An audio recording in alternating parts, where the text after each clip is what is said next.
Chase Leak with the blue futon. Out of the theaters, I saw Umma. Is this the mother you should love forever? Or is it mother you should be like, I don't know if I like you anymore, mama?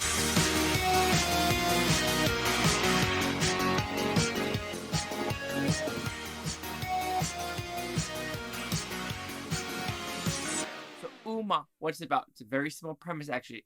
Sandra has a daughter. No husband, and she's trying to raise this daughter off the grid. No electricity because something happened in the past that electricity is a nah.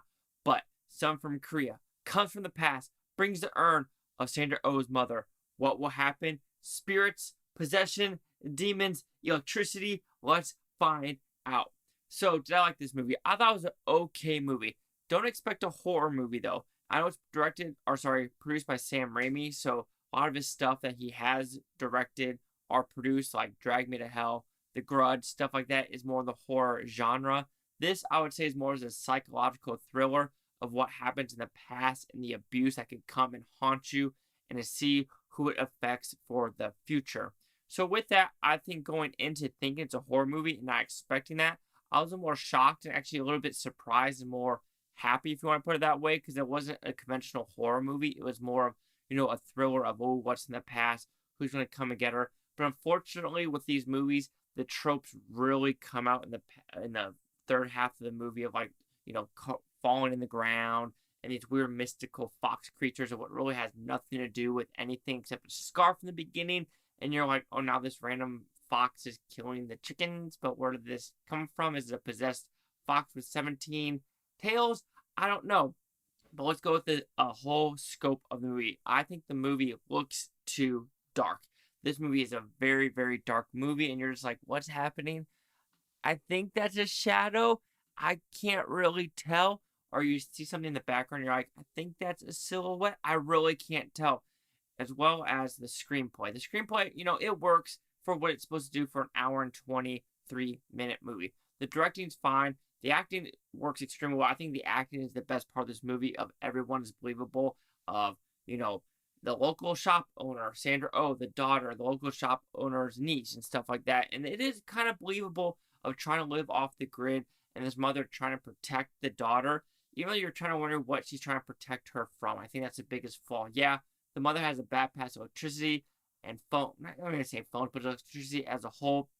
I understand that this girl wants to take her daughter kind of off the grid because it goes into kind of a backstory of, I guess, she was shy and stuff like that, as well as, she wanted to do the bees, and Sandra O's character never liked bees until the daughter wanted to do bees and stuff like that. So that's how they got into the honey business and everything like that. So the connecting of the story and what is happening is kind of ho-hum, and you're like, I don't understand how this all connects or where it actually comes from.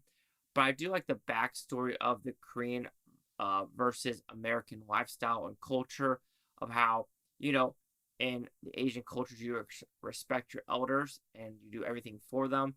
And it's kind of the opposite, the way how here it's like the children are like kind of, helicoptered by parents nowadays. Well, it's kind of the opposite with the other cultures that's portrayed in this movie about the backstory, which I think the backstory somewhat works, but it's just kind of like just falls flat. And you're just like, I want more, but I'm not going to get more.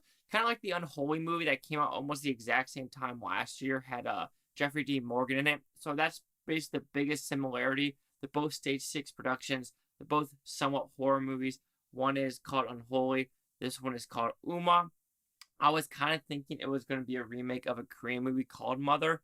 Not that at all. But overall, Umma, it works as a movie. Some, good scenes here and there, but just stuff that is so unlogical, like where this, cloth came from. I'm not going to act like I know. They kind of explain it like, oh, this is this in Korean. This is this in Korean. I don't speak Korean, so I'm not going to actually tell you guys what it means because I do not. But yeah, cinematography, too dark. Acting was the best part. Screen, writing, it was there. But was I bored? No. But thank God it was only an hour and 23 minutes. So Umma will receive a 2 out of 5 with futons, equals at 40%. So this is the Critics' News scores gave this one. So you have critics a 26% with 23 of them. Audience score 55% with over 50. No critic consensus. Apparently opening weekend, this made like less than $1 million. I was really wrong with my predictions, thinking it was going to be 8 to 12 million. It didn't even crack 1,000,000. I'm pretty sure. And if that is very true, that is no bueno, bueno, bueno for this movie. But let me triple check. The official numbers came out, guys. And wait, Bullet Train got moved? No, just 2 weeks to the past. Anyway, what am I doing, guys? Oh yeah. Where's that? Where's that? Anyway, screw it. 25, 29, 55, 40. Chase the with the Blue Futon. Like, comment, subscribe. Let me know what you think about Blueftonians. You Blueftonians, thank you for watching and have a great day. And do you have a good mother? Does she electrocute you? I hope not.